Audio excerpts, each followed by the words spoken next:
ошол жерде жашайм, ошол жерде тамагым өтөт. Бара турган жерим жок.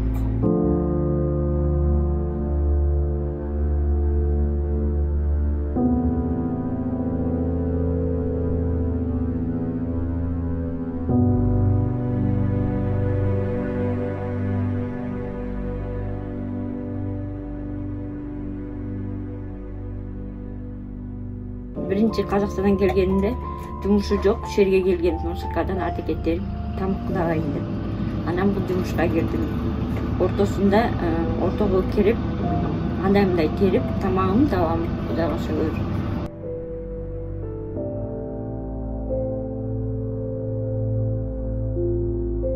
Бу жерде жашаганыма 3 жыл болуп калды. Компостко киргениме 2 жыл болот энди. Ошол жерде жашайм, ошол жерде тамагым өтөт. Бара турган жерим жок.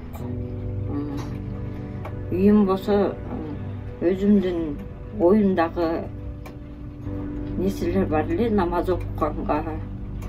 Бирде андай окуй албайм.